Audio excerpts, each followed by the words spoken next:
Good afternoon. Welcome to Kent City Council Committee of the Whole for Tuesday, May 20th. We'll go ahead and get started with a roll call. Melissa. President Gore. Here. Councilmember Boyce. Here. Councilmember Boyd. Here. Councilmember Fincher. Here. Councilmember Larmer. Here. Councilmember Michaud. Here. And Councilmember Troutner. Here. Thank you, Melissa. Next up, we have agenda approval. Any changes to the agenda? None. May I have a motion, please? So move. Second. Motion and second. Any discussion? All those in favor, please say aye. Aye. Motion passes. Thank you so much. Next up, we have approval of minutes for May 6, 2025. So move, Madam President. Second. Motion and second. Any discussion? All those in favor, please say aye. Aye. Motion passes. Thank you so much. Next, we have supplemental budget adjustment ordinance, and we have Paula Painter. Fine. Quite. Oh, actually, we do not have Paula. We have Michelle. Welcome.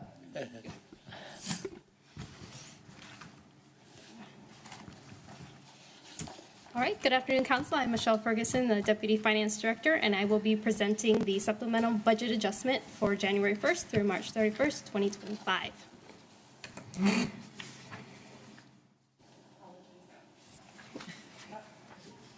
There you go.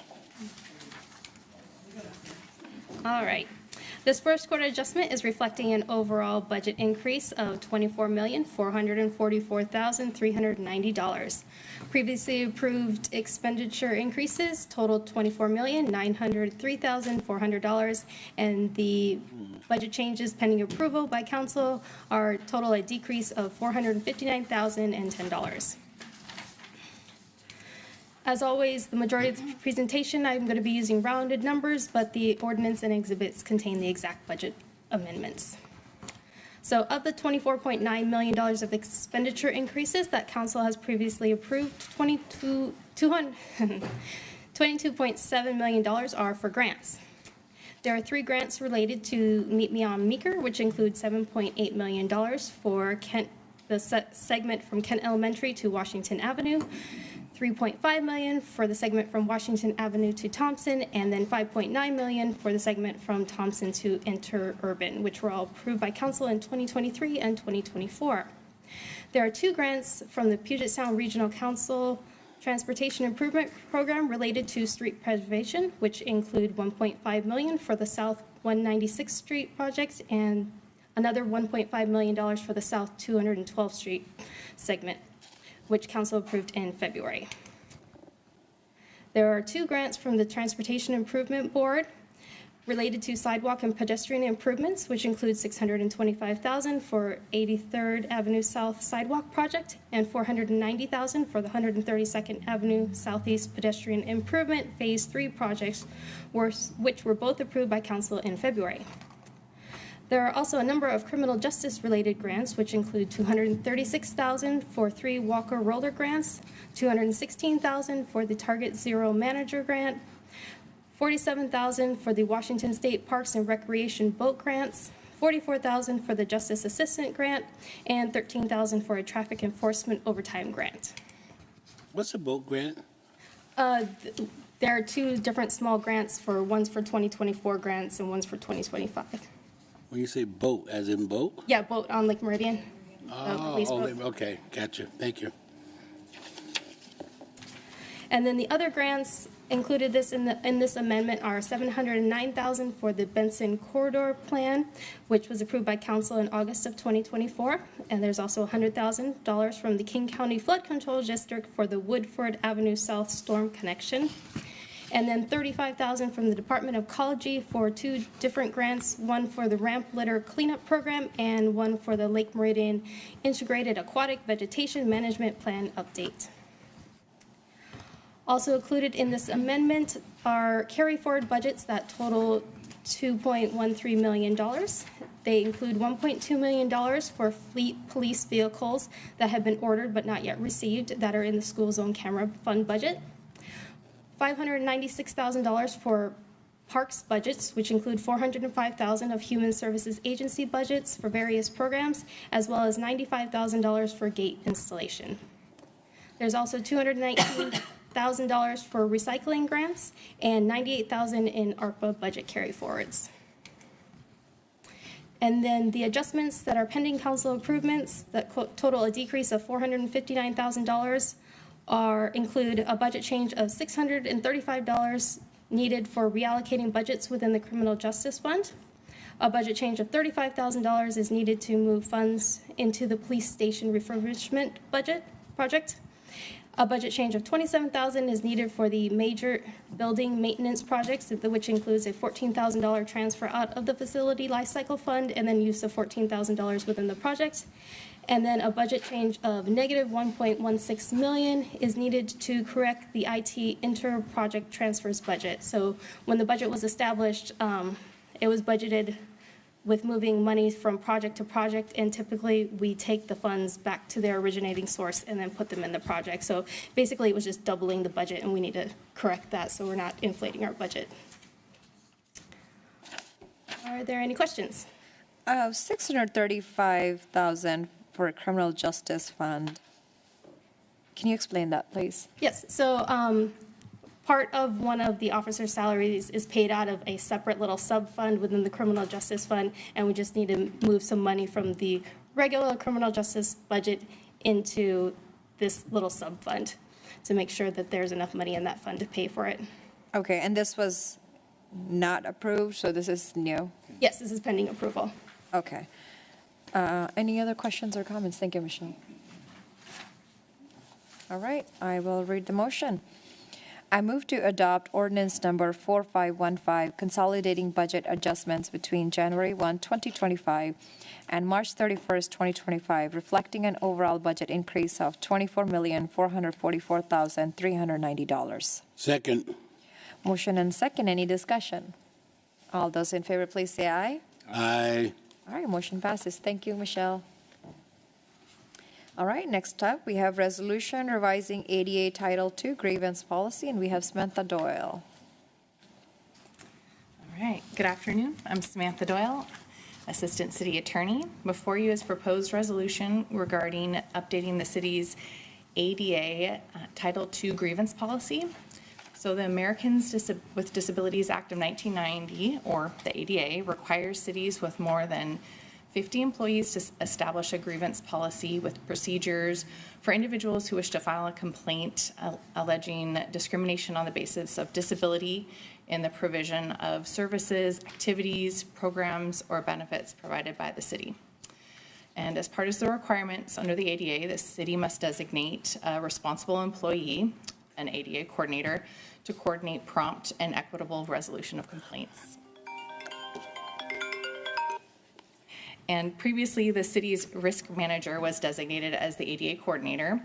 And prior to May 5th of this year, the risk manager was part of the city's HR department. However, with the departure of Elaine Wee, the city's former risk manager, the administration is taking the opportunity to reorganize her duties, and risk management has been reassigned to the city attorney's office. And so with this change, it's appropriate to revise the city's grievance policy and designate the city attorney as the new ADA coordinator. Additionally, the proposed resolution updates the accessibility language and clarifies the investigation rules and timelines. So for instance, within 15 days of receiving a complaint, the ADA coordinator, along with a representative from the appropriate city department, will contact the complainant to discuss the complaint. And then the applicable city department will investigate the complaint and then provide the ADA coordinator a report within 45 days. And then the ADA coordinator will then formally respond to the complaint in an appropriate format within 15 days thereafter. So this will generally provide a resolution within 60 days for most complaints. And these updates to the ADA Title II grievance policy maintain the city's commitment and responsibility to provide public access to city facilities, programs, and services. And I'm happy to answer any questions. Thank you. Councilmember Boyce. Thank you. Just curious, why 60 days versus 30 days? I mean, to me, if it's a serious issue, 60 days could be too long. Sure. I think it would be really fact so it'll depend on the situation, and it's just giving kind of, Ballpark. yeah, Okay. maximum. So there's a little bit of wiggle room in the Okay. discretion of the 88 coordinator to address it as promptly as How possible. about depending how severe it is, I'm guessing. Yeah. Okay, thank you. Any other questions or comments?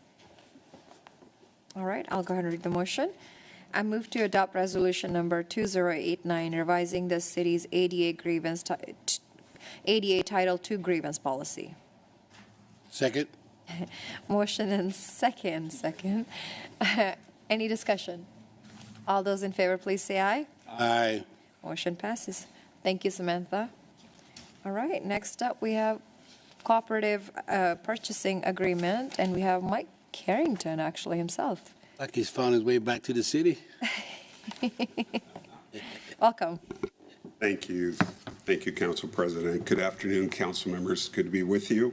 Mike Carrington, IT Director. For your consideration, I have the authorization and ratification to purchase through Washington's DES, or Department of Enterprise Services, and their corresponding agreement with Insight Public Sector Incorporated.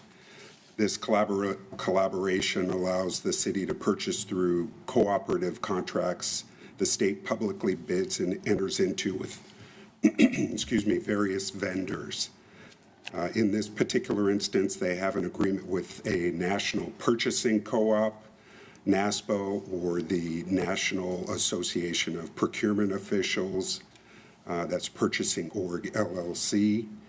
And because of this agreement, we're able to obtain best value pricing and advantageous contract terms above and beyond what we would if we were to try and engage in a contract on our own as an agency.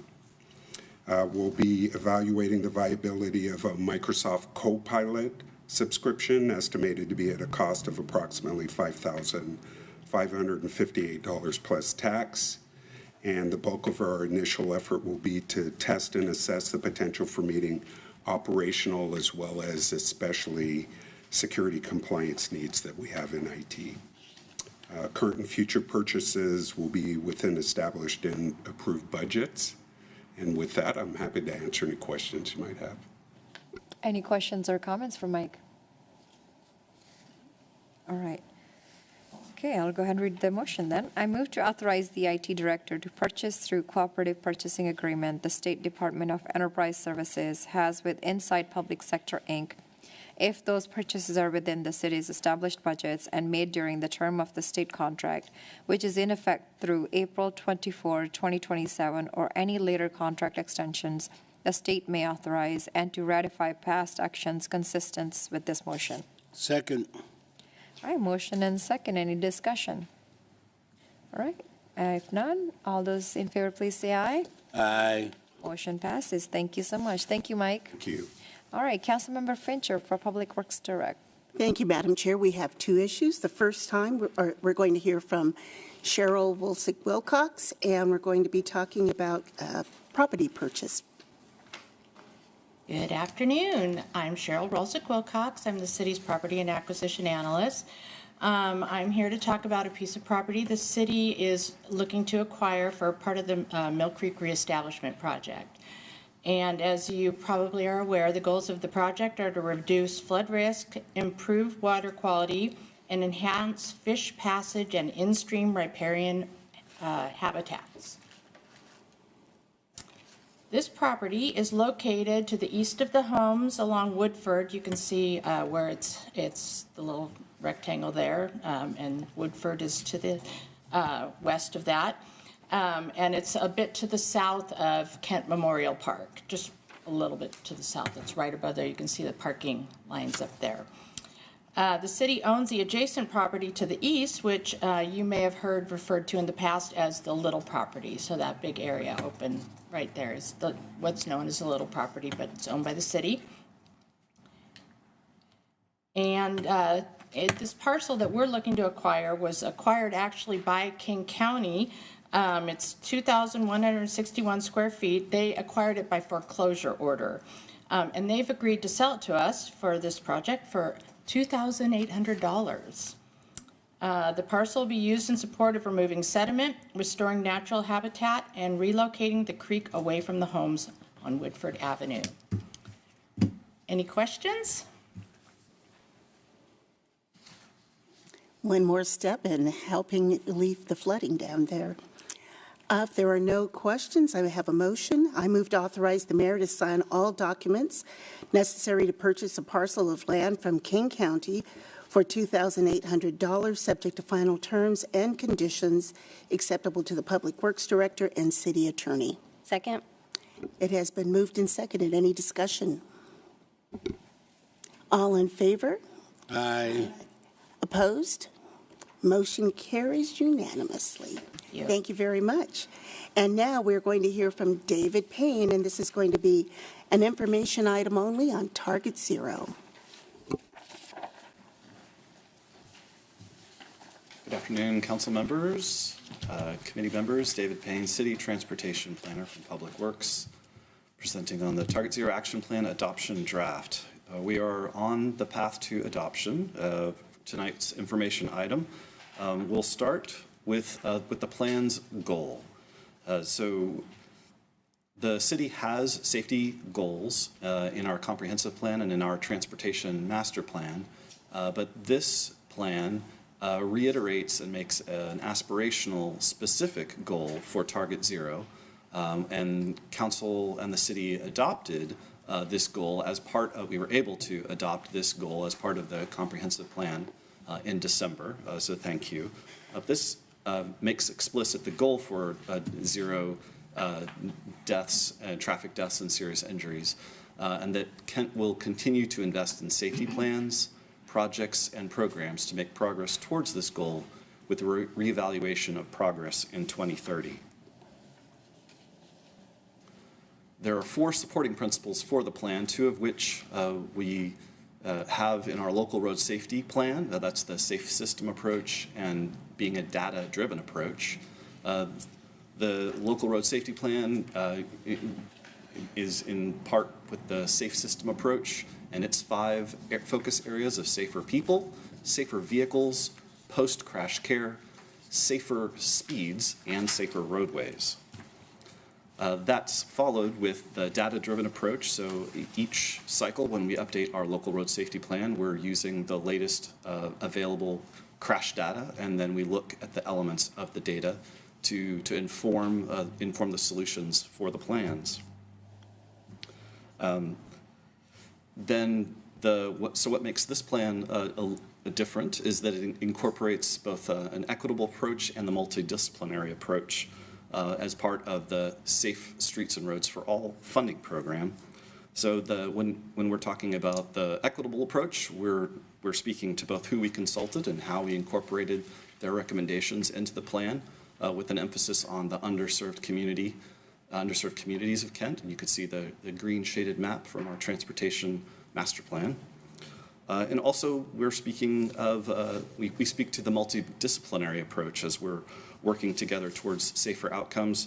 So our advisory group included representatives from the Kent School District, the Washington State Department of Transportation, references to including a member from the Kent Police Department, the Target Zero Task Force for King County, and considerations from the Puget Sound Regional Fire and Washington Traffic Safety Commission. Reviewing the milestones for the plan that y'all may be familiar with from prior presentations, we've presented at a number of key points in the development of the plan, including the issues identification back in the beginning of last year, then on to discussing the data and solutions in May and through a workshop with council. Then there were priority project developments in our third round, along with the draft plan, which was presented to council in February of this year. As we've got the QR code on the slide that references the draft plan that we released for public comment in February, and then the engage.kentwa.gov website that we've also been using for sharing information, and the drafts, the illustrations, and the information that we've been gathering.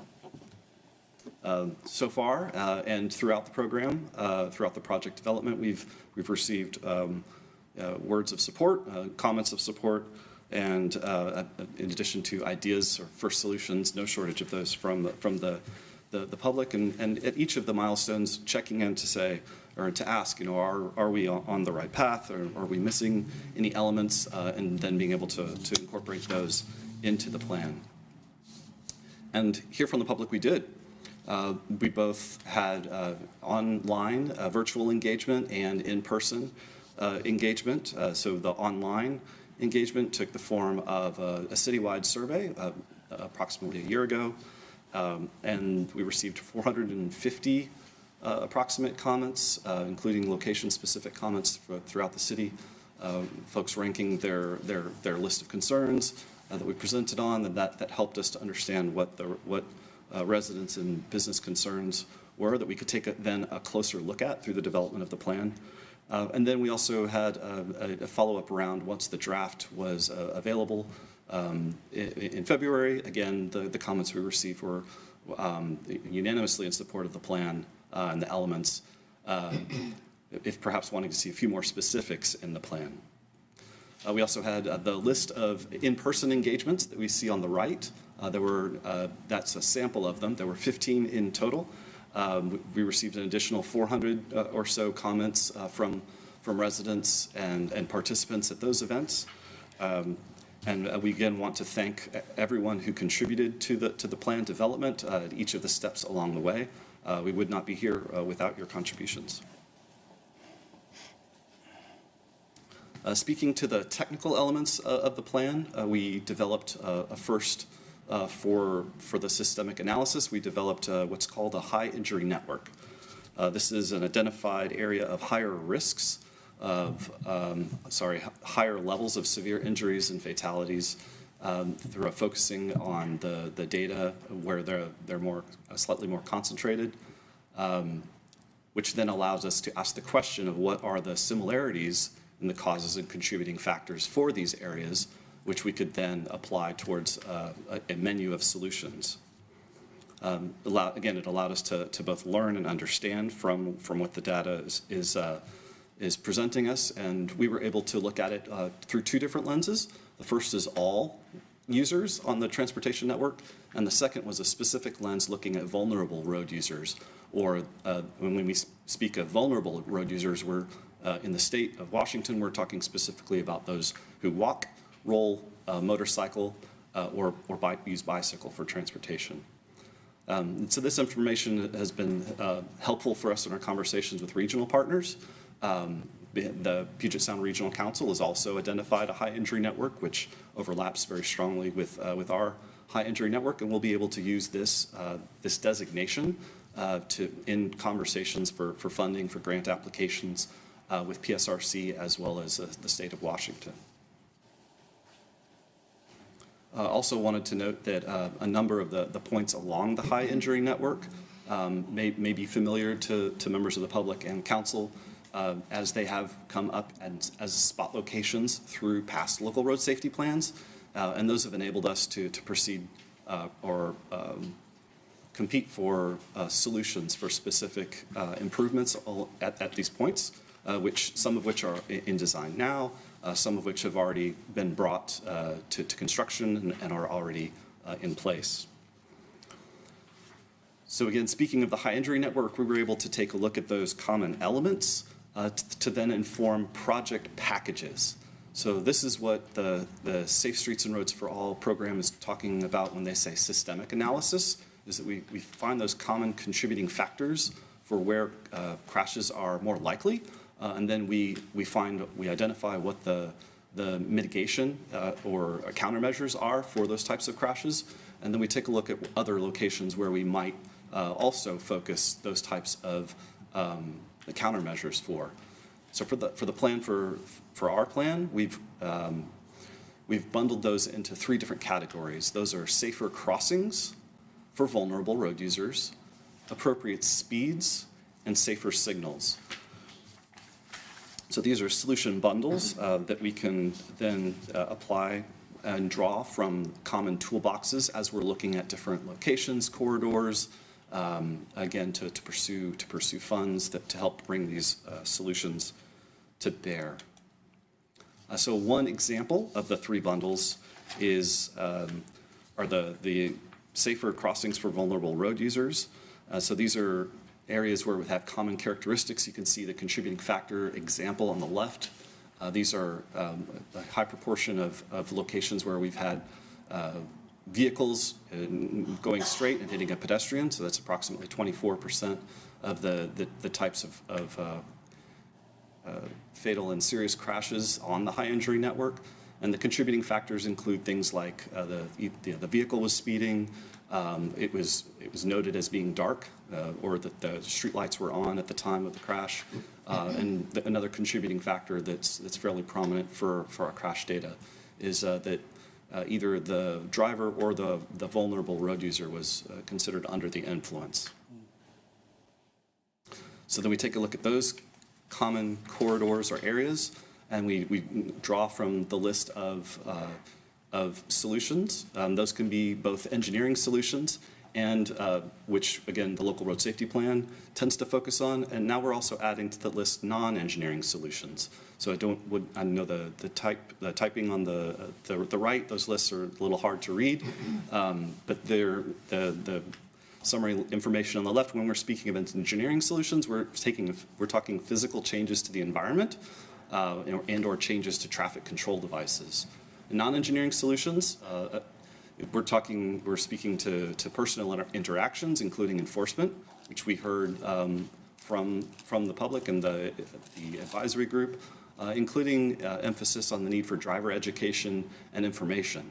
And then the other aspect of the solution lists that we have on the right is there are tiny little asterisks, but besides a number of the solutions, those are considered low cost, high effective engineering solutions in particular that the funding source for Safe Streets and Roads for All does tend to favor. And with that, the next steps for the adoption process would be a presentation in approximately 2 weeks, requesting a referral to council for adoption. And then I believe, if I understand it correctly, it would be on the consent agenda later in June, if so favorably referred. And with that, I'm happy to answer any questions. We've also got Public Works engineering staff in the audience for anything we may need to phone a friend for. Thank you. Council members? Thank you, Councilmember Fincher. Thank you, David. My kind of question might be technical, I don't know. I see that lane width reduction is low cost and highly effective. Can you explain that, please? It's just, I'm not getting that. So I'm going to take a look at Rob. I don't want to misspeak. Let's draw the traffic engineering. Good afternoon, council members. Rob Brown, Transportation Engineering Manager, Public Works Department. That's a great question. So low cost in the fact that if you have wider lanes, you could restripe them and restripe like buffers or shoulders next to the curb to create buffers between vehicles and sidewalks and things like that. Not completely reconstructing the road or even moving the curbs, but you could shrink the lanes with the pavement markings. Okay, so if you shrink them to make sidewalks and... Well, you'd shrink them to make a buffer between the sidewalk and where the vehicles drive. Oh, gotcha. Okay. So all right. narrower lanes tend to create more visual friction, and so people feel like they're more constrained and they tend to drive They're slower. paying more attention. Absolutely. Okay. Thank you. Yes, thank you, David, for the presentation. I have a question. You probably explained this already, but I'm going to ask it again. On this last page, you're talking about the non-engineering solutions, and we're looking at the media and progressive ticketing. Can you explain that again to me? The media and progressive ticketing? Yes. So the idea is in the category of education and information.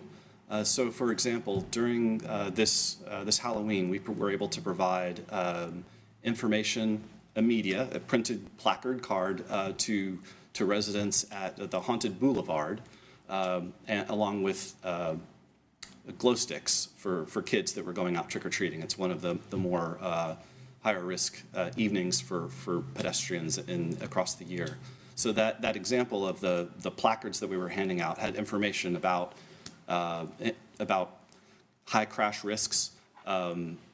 When folks are, if you feel different, you drive different. So getting that kind of message and that information out to folks, whatever the media, that's an example of that. Progressive ticketing would be, first, we're going to give you a warning, perhaps, if you're crossing the street without using one of the marked crosswalks. And then if we see it again, then that would be perhaps a time to give a ticket that would send you over to Kent Municipal.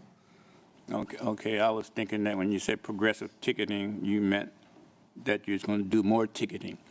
So, and then my question following that would have been, well, with all the ticketing, where does the money go to from the citations? That would be a question for our budget office, I'm going to say. Okay. So yeah, that one's a little bit, it's a good question. But going to phone a friend for that one? Anyone? Where our traffic citations go to? I'll just jump in really briefly. Pat Fitzpatrick, CAO. So tickets that are issued to individuals are paid into the Kent Municipal Court. That's general fund money. I can tell you that Kent Municipal Court has a very low collection rate on tickets. And tickets like these don't generate revenue. So it's not a revenue generating issue that we deal with. So I speak for our police department. We don't have a lot of police officers to issue tickets to people who are, for example, jaywalking or crossing the street on their bicycle, not in a crosswalk or something. Okay, thank you, Pat. Thank you, David. Councilman Troutner. Thank you, Madam Chair. Thank you again, David. This information is really important, especially for our public to see. And I think I've asked this question before, but in order to qualify for a majority of the PSRC grants, we have to have a plan like this in place? Or am I confusing this with a different plan? So in order to qualify for certain WSDOT, you're right there. In order to qualify for certain WSDOT grants, we need to have a systemic analysis or a plan like the local road safety plan. PSRC is a little bit more nuanced. There's been discussion of requiring it for participation. Currently, the region gives point bonuses if you have this type of plan adopted. All right, perfect. Thank you. Any other questions? You're looking at those engineered solutions. We haven't had a report recently on our red light cameras, school cameras, and also I'd like to know the speed reduction up on 99, how that's going. So could we put that in a report in the near future? I will be happy to follow up on that and report back. Thank you very much. That's it for Public Works. Thank you, Councilmember Fincher. Thank you, David. And with that, we are adjourned until 5:15 for our council workshop. Thank you.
Welcome to Kansas City Council Workshop for Tuesday, May 20th. We have one item on our agenda, and that's 2024 Financial Year in Review.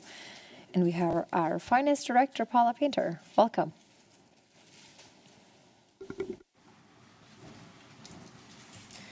Thank you very much, Council President Corr, members of City Council. I'm Paula Painter, the Finance Director, and I'm excited to give you a recap of how fiscal year 2024 went for us.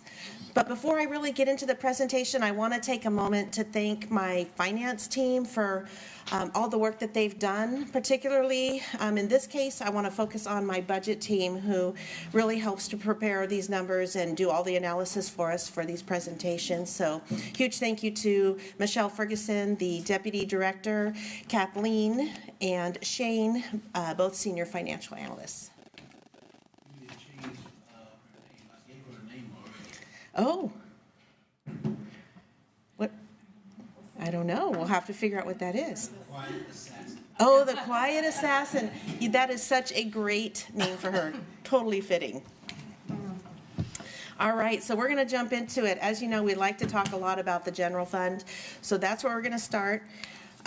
First and foremost, we're going to take a look at our revenues. I'm going to spend more time later in the presentation diving into the tax revenues.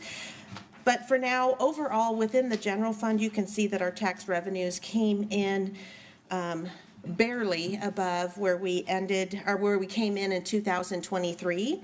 So it's about 0.15% higher than the prior year. But we had known that our revenues were kind of slowing down, particularly in the sales tax arena. When we start looking at our licenses and permits, those did come in over budget by, not over budget, I apologize, but over where we were in 2023, so for the actuals by nearly 11%. That's $819,000, and that's primarily related to our fire permits and building permits. Those were offset by some decreases in our cable franchise fee, development permits, and street use permits. We didn't see much of a change in our intergovernmental revenue. However, we did see a decrease in our charges for services, and that is a decrease of $668,000. And that had to do with a reduction in our plan check fees by about $850,000 and fire review fees by about $452,000. However, those decreases were offset by some increases in our our civil non-residential construction by about $219,000 and $165,000 increase in subdivision fees. Moving on to fines and forfeitures. There was an increase in our fines and forfeitures by $587,000.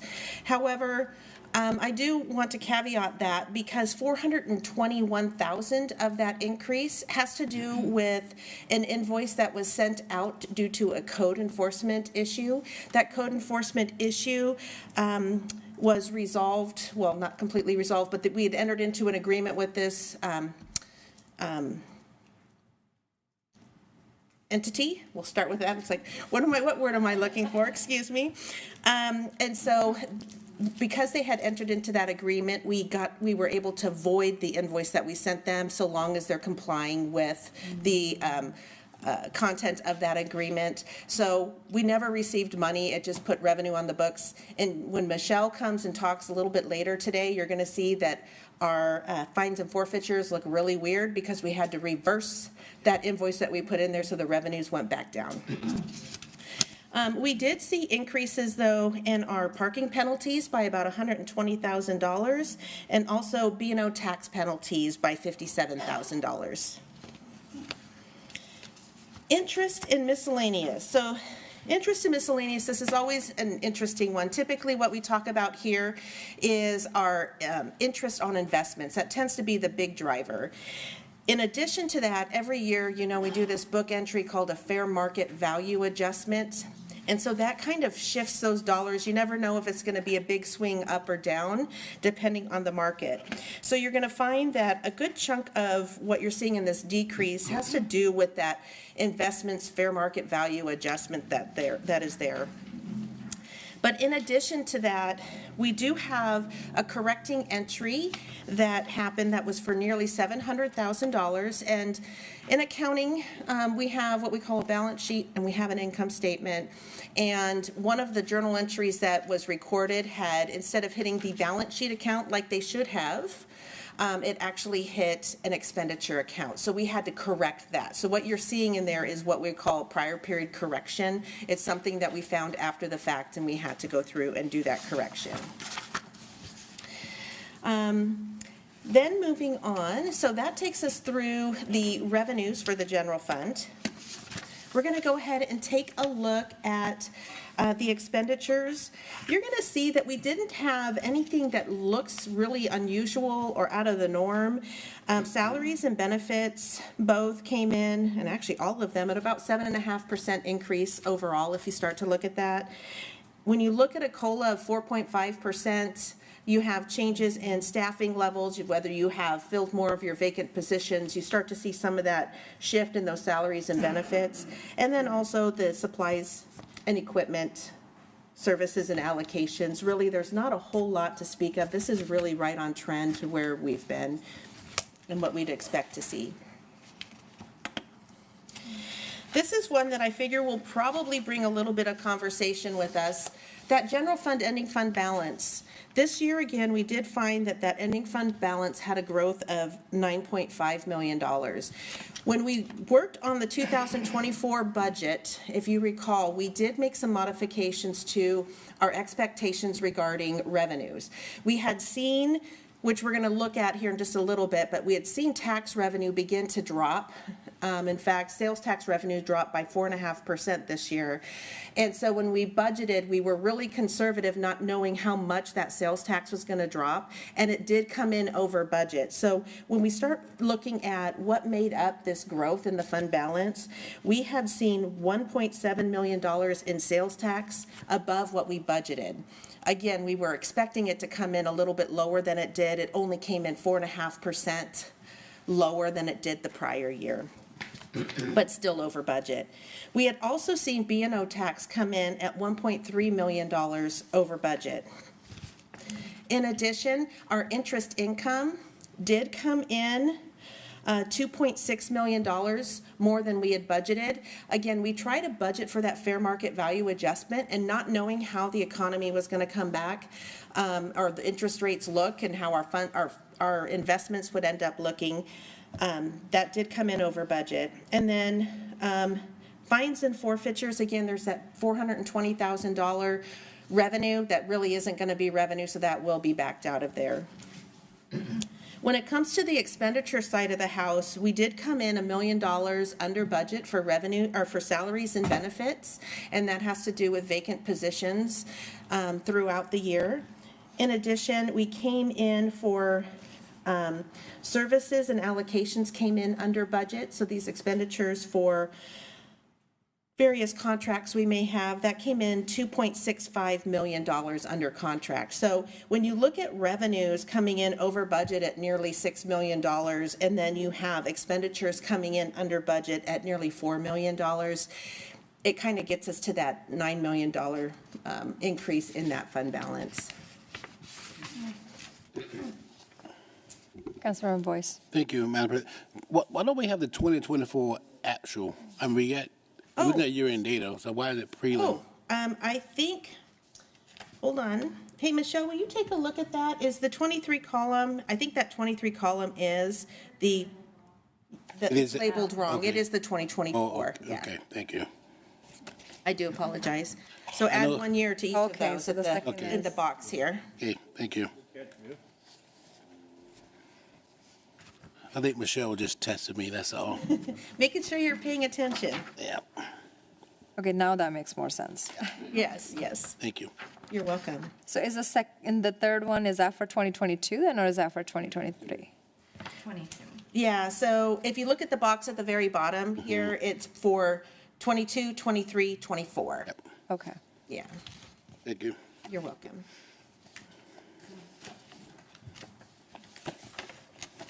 All right. And then we have all other funds. And so all of our other funds are obviously just that. It's everything except for our general fund. This includes all of our utilities, our golf course, any of our special revenue funds. They will all fall into this category. Overall, we did see taxes have an increase over the same time period last year of 7%. Licenses and permits, those were down 1.26%. While our governmental revenue, that looks very odd, I'm sure, and it's decreased by 4.8%, and a lot of that has to do with grant revenue. So if you recall, the ShoWare Center had received the Shuttered Venues Operating Grant, and then we received it in one lump, and we recognized it over a couple of years. In 2023, we had recognized $2.27 million of that grant.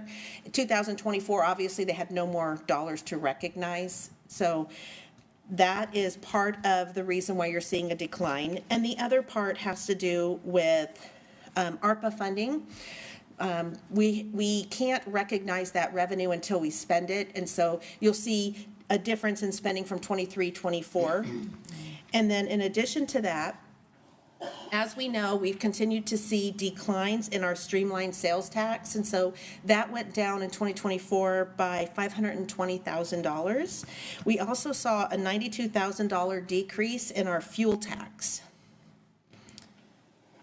Some of those decreases were offset by $472,000 in additional motor vehicle excise tax related to the high crime revenues. So we did receive in more revenues than we had in the year before.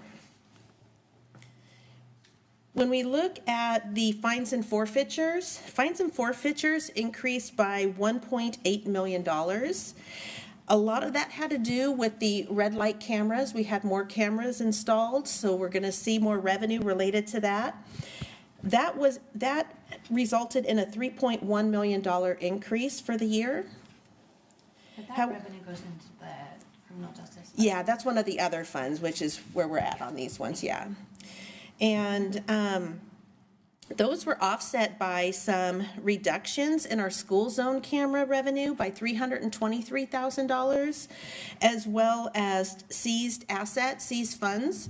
Back in 2023, we had collected $988,000 more in seized assets than we did in 2024.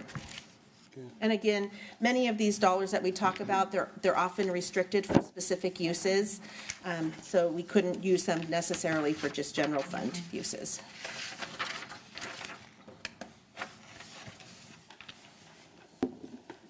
So looking at all the other funds except for the general fund, we can look at the overall expenditures. As you can see, salaries and benefits, they're kind of on par with what we were seeing in the general fund, increased somewhere between, let's say, 7.5% if you average them out. We did see reductions in supplies and equipment, and the reason for that is we had some fleet replacements. We had done $1.9 million in fleet replacements with some ARPA funding back in 2023 that we obviously did not repeat in 2024. Also, the Shower Center, they were doing some of their projects, so they had some life cycle work that was being done that amounted to $761,000 in that category. There's also, back in 2023, we had bought $424,000 more in police vehicles. We also had public works equipment in which we purchased $614,000 more back in 2023. So overall, when you compare 23 to 24, we saw a decrease of $4.26 million or 28%. That's a big bucket. I mean, it seems there's a lot of variation. Yes. In that bucket. Absolutely. Okay. And then everything else, services and allocations, again, that's an 8% increase. That's right on track with what we would expect to see for the year. So we're going to go ahead and look at some citywide. Instead of looking specifically at funds, we're going to look at some citywide revenues to kind of give a little bit more overall perspective of what's going on at the city. If you look at property tax, we did see an increase of $628,000. That is the 1% plus new construction, so ultimately resulting in 1.9% increase in our property taxes. We did see a decrease of $1.6 million in our sales tax, or 4.5%, and I think that kind of resonates with the conversations that we had all last year as Michelle was doing those reports showing that that sales tax continued to decline over the year. And the utility taxes did increase by $1.4 million, or 3.9%, and B&O tax increased by $502,000, or 2.5%. And then REIT, if you look at 2021 and 22, we had exceptional years, record years for REIT collection. 2023, we took a big dive and we brought in less than $5 million for real estate excise tax.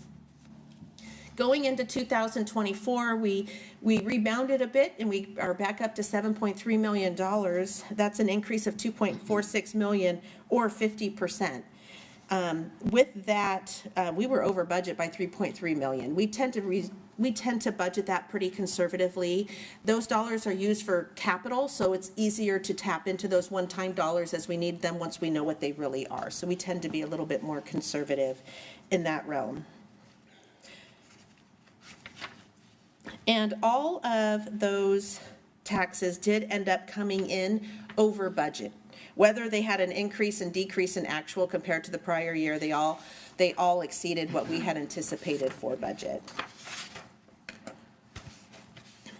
Diving a little deeper into our utility tax revenue, we really saw increases in all areas with exception to cable. Cable, we saw a decrease of $200,000 or 13.1%.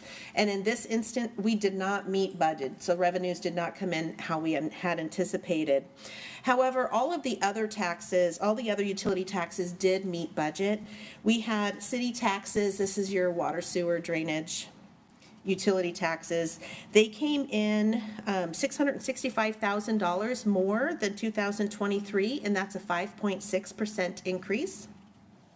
Electric and gas came in at $487,000 more than 2023, or 4.1%.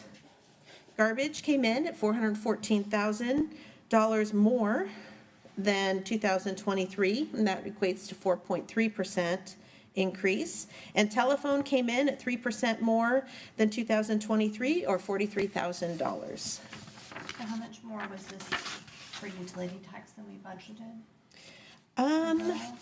I will get that information for you in just a second. It was an increase, but just curious Yeah. how much we budgeted versus. Yes, and I don't have that one on my notes here, but we will get that here in a second. While we wait for that, I'll go ahead and jump into the permit and plan reviews. So when you look at the building and structure permits, the actual increase over 2023 came in at $192,000 more, $192,000 more, or 6%. And it did come in over budget by $294,000, or 9.4%. Looking at the street, curb, and other permits, we saw a decrease of $74,000 compared to 2023, or 5.2%. And this did come in under budget by about $65,000, or 4.5%. For plans review, we do have a little footnote. If you do compare some of our other reports, we pulled out impact fees.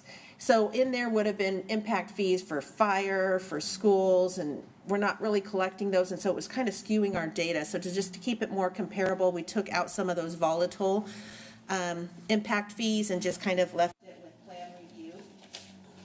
We saw a decrease of $390,000, or 8.9% compared to 2023. But we did come in over budget by $286,000, or 41.3%. more than we had budgeted. And then for fire review, we saw a decrease of $451,000, or 15.3%.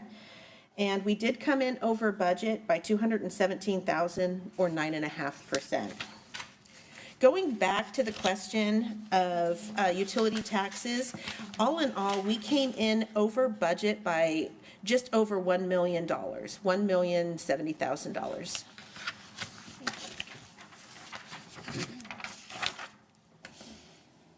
All right, so then our capital fund. This is really, really difficult to read. So we're just, hopefully, I don't know if you can even read it on here. You can probably read it on this screen over here. It's a little bit easier to see. But this four-year comparison of what were our top 10 projects that we did between 2021 and 2024. Each year, these top 10 projects make up anything from 44% of all the projects done up to 75% of all the projects, 76% of all the projects done. If you look at the category of all other projects, that's going to be that teal color on the far right. You can see, looking at 21, 22, 23, it's a pretty small segment. 2024, what you're seeing there is the purchase of the Administrative Services Building. It also includes the construction of the Kent East Hill Operations Center. And so you're really going to be seeing more of those dollars there. And probably still seeing that as we roll into 2025 and 26, maybe not to that exact degree.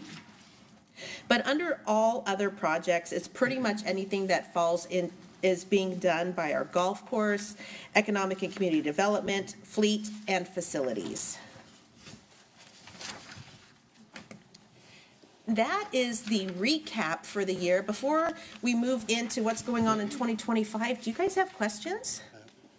Councilmember Boyce. Thank you, Madam President. I just want to make a statement. I think, I appreciate you and your team doing a phenomenal job, but also I think this council member really, you've been very conservative about, how we spend and what we don't spend, because there's numerous of other cities are making some serious adjustment because lack of, I would call, focus. So I just want to say kudos to my peers, right, for just really just, sticking to the plan and making sure that we don't fall short at the end. So kudos to us.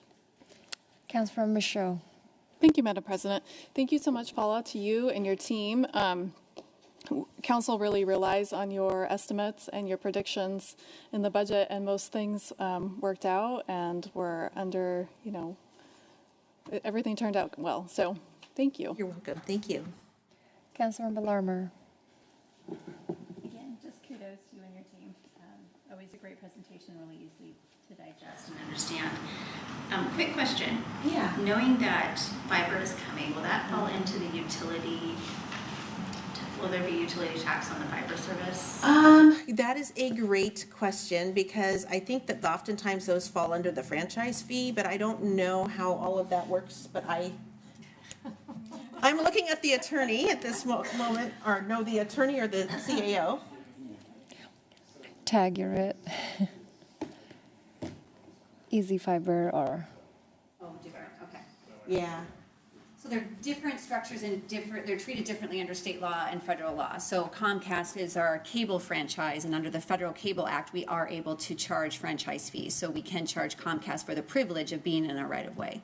Washington State, unfortunately, with respect to like telecom communication lines, have foreclosed our ability to do that. So what we can do as we negotiate additional fiber options is they can cover administrative costs. So the times that attorneys spend negotiating the agreement, working on the agreement, we can recover that. But we don't get a franchise fee for the benefit that they get for running through our property. So we've tried to work on changes through the years to that, but have been unsuccessful each and every year.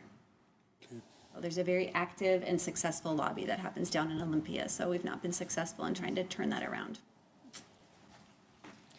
Thank you. Any other questions or Councilmember Troutner? Thank you, Council President. Echoing what my colleagues have said, I think you guys always do a great job. And I think going along with what Councilmember Boyce said, we do budget very conservatively, and we have been able to see increases in all of these areas from what we budgeted. It's not something I think we can count on, so I like how we continue to do things moving forward, that we're sticking to a good plan. So thank you.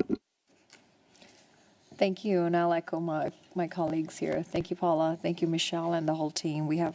I think our departments have done a great job presenting their projects, and I think as a council as a whole, we have done a great job of compromising, having conversations, and making sure we're looking at if it's one-time funding, we're not using it for sustainable, like hiring an officer or so, because I know our neighboring cities definitely are struggling with that, trying to find funding to sustain those jobs. So I appreciate your expertise in this, and for the Easy Fiber, we definitely get their permitting and plan fees, right? Yeah, okay. That we should see that increase next year, hopefully. Okay. I think that is it. Thank you. All right. And we'll move on to April. We have a little bit more. April, yes. Yeah. Moving on. I'm going to go ahead and turn it over to Michelle Ferguson, the Deputy Finance Director and the silent assassin. That's right. Get it right, Paula. All right. Thank you.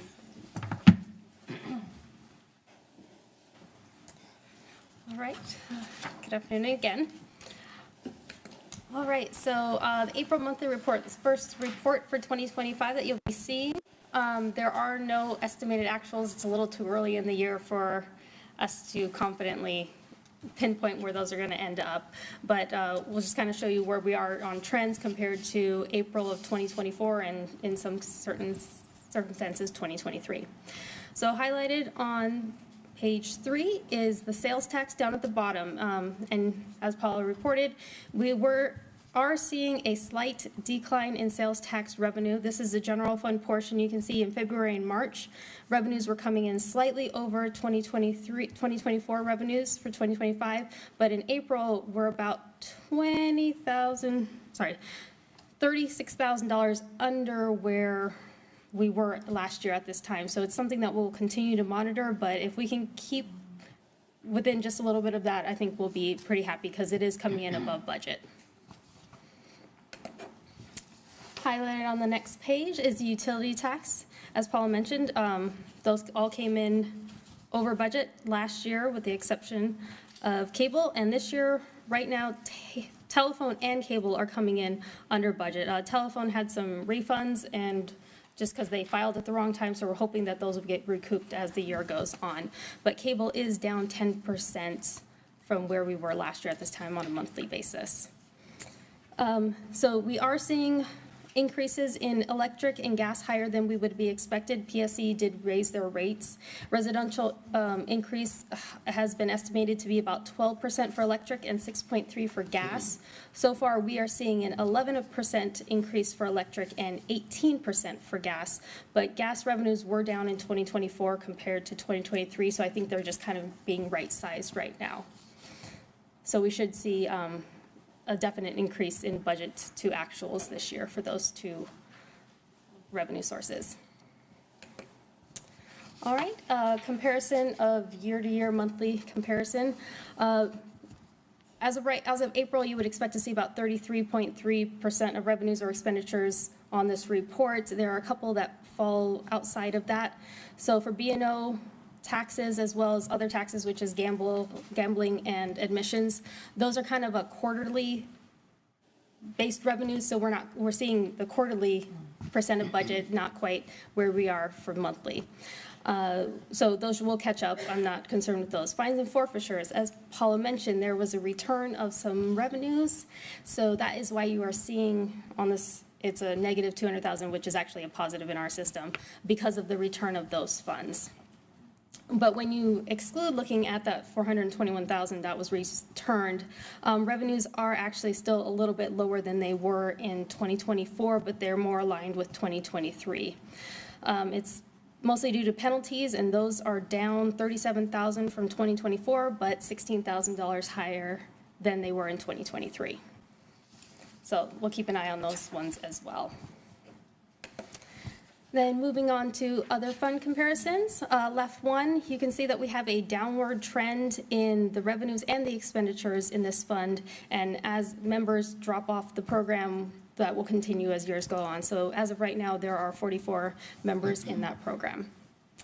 And then criminal justice, that one's highlighted. The revenues and expenditures are slightly higher than they were in the last 2 years, and that is due to what I talked about in the first quarter adjustment where we moved some funds from one of the criminal justice funds to a different one in the criminal justice fund. So no money is actually moving, but because we had to move it from one fund to another, it comes out looking like a higher expense. But no fund has actually left the city or anything. It's just on paper, it looks that way. And then on the next slide, fleet services was highlighted. There is a reduction in revenues, and that is planned. In 23 and 24, we budgeted higher revenues, recouping extra funds for replacements because we hadn't been putting away enough money for those, and so we've kind of dropped back. We're not collecting extra anymore. We're just collecting as much as we need to get through the year. And then on the last slide are the insurance funds. Unemployment has been highlighted. We are seeing higher than expected expenditures for the unemployment fund. The claims are 58,000 so far in the first quarter, which is almost double what they were at last year at this time. And those expenditures aren't from this year, they're from the fourth quarter in 2024. So we're gonna kind of wait and see what the Q1 expenditures are and see if they level out or if this is something that we need to take a closer look at. I'm sorry, these unemployment, these people who actually collect unemployment and left the city, right? Mm-hmm, yep. Do you guys, do you have the process where you have to approve those, or they call and you validate to make sure? I would assume so. Okay. 'Cause our company doesn't do that, so, I'm pretty sure that we do. no. I know one that doesn't do it, so. Okay, okay. And then the last one that's highlighted is the Employee Health and Wellness Fund. So that's our medical fund. The revenues are slightly lower in 2025 than they were in 24 and 23 at the same time. And that is because of prescription rebates. Usually they are receipted in the beginning of the year, and just for accounting purposes, they were receipted in the beginning of this year, but they were accrued back to 2024. So the revenues are still there, they just showed up last year instead of this year. So you can expect to see that the revenues just being slightly lower for the rest of the year until we accrue back at the end of the year the prescription rebate that we get. Are there any questions? Questions for Michelle? I think, I guess we're probably, well, not a question, I guess maybe a comment about interest rates are probably going to be lower this year. Yeah, we purposely budgeted lower, and as Paula reported, we saw a big budget to actual variance last year because we budgeted conservative as well. And so usually whatever we calculate mid-year, we kind of times that by 0.75%, so we're not budgeting the full amount is what we had seen the prior year. Okay, yeah, because we're starting to see that, and then cost of living and everything else being so expensive, so. Well, any other questions or comments? All right, thank you so much, Michelle. You always do a great job. With that, we are adjourned until 7 o'clock for council meeting. Thank you.